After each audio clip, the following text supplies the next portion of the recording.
Because I have a lot of anxiety, I have a very close relationship with my doctors. It's a love-hate relationship. I love them.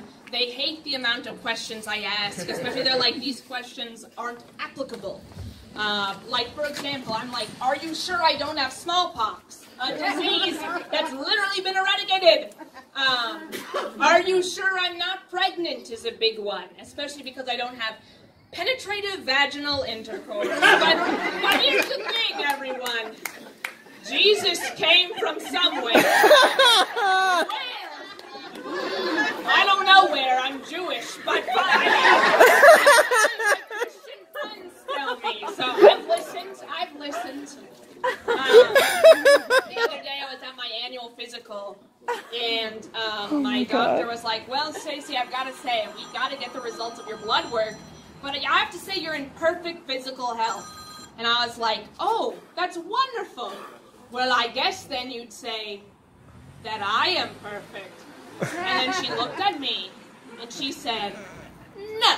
And she fucking left the room.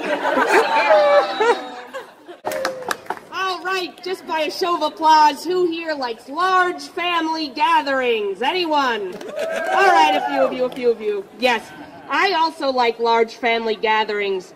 One day, I hope to be a part of one. But it made me think that a lot of my friends, I'm at an interesting age where I'm almost 30, and a lot of my friends are at that point in their life where they're like building their families and having kids.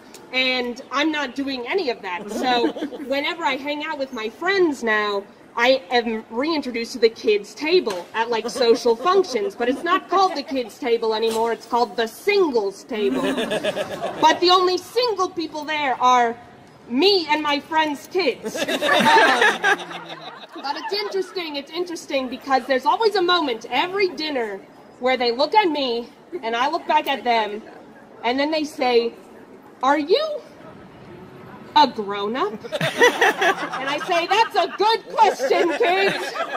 A very, very good question. And they say, well, are you married? And I say, no, kids, I'm not married. They say, do you have a car? I say, no, I don't have a car. Do you have a house? No, kids. I have none of this. And I'm doing well.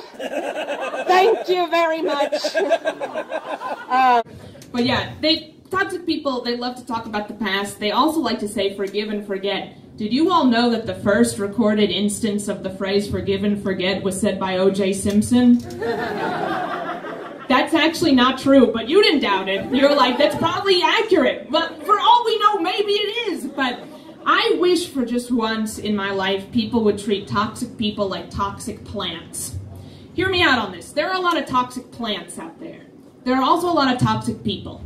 Whenever I've tried to extricate a toxic person from my life, about 10 other normal people crawl out of the woodwork and they say, Stacey, don't let them go. Give them a hug. Think about their childhood. Give them one more chance. But whenever I've seen a toxic plant, like poison sumac, people have said, turn the other way. Don't touch that. Don't put that in your mouth. Well, here's my point that I'd like to bring up.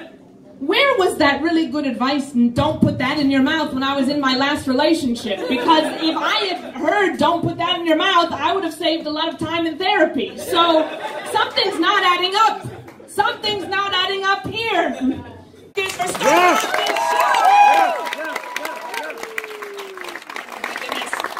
Has anyone else been getting a lot of calls from scammers lately? Oh my gosh, everyone's saying yes, yes, me too.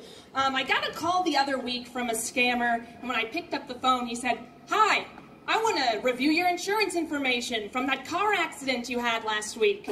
And like, that was news to me, because I don't drive. I don't drive to prevent an accident. So, but I knew he was a scammer, so I wanted to keep him going for a little bit. So I was like, oh, I remember, was that the car accident where I died? And he said, yes, that one.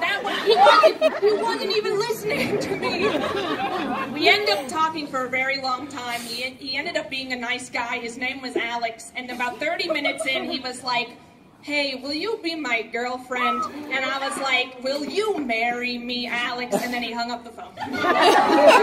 Which is exactly how every single proposal has ever gone in my life. So basically what I'm saying is, Alex, if you're still out there, I am still available. And my number is still the same. Don't be a stranger, Alex. Don't be a stranger is such an interesting phrase when you think about it, because it's something you only say to strangers. It's a very less needy way to express your desire. Like, you could say, please call me, but you say, don't be a stranger. The power is only on you to not be a stranger. Come into my life. I want you, Alex. Oh my gosh. Just got a new roommate, and my new roommate was putting stuff up on the walls of our apartment, like nails and things and wall mounting equipment. And it made me realize it's like sometimes when you move out of a space, you can take the wall-mounted nail out of the wall and you can hardly see anything. It's like the nail never was there. And other times you take the wall mounting out and like pieces of drywall and paint come flying at you. And that's a really good analogy for what toxic people do in your life. Because there are some people you meet in your life where it's like, wow, I don't even remember that person. They had no impact on me at all. But somehow the toxic people are the most memorable ones. Like, I was thinking the other day, I don't remember my third grade teacher's name at all because she was a very pleasant person and very normal. But oh my God, Miss Snick, first grade, wherever you are, I hope you're dead. I don't say that about anyone. And I feel bad saying it, but oh, she was terrible. I hated her. I hated her. Oh. She was a horrible woman. She shouldn't have been an educator. If anything, she should have worked alone in a little room. I don't know. I don't know. I don't know.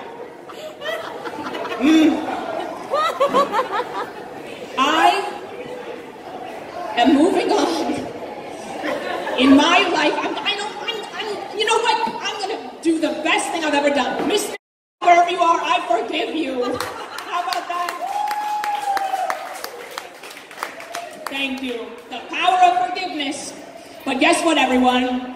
I don't feel any better. But you know what? I don't feel worse, so whatever. Whatever.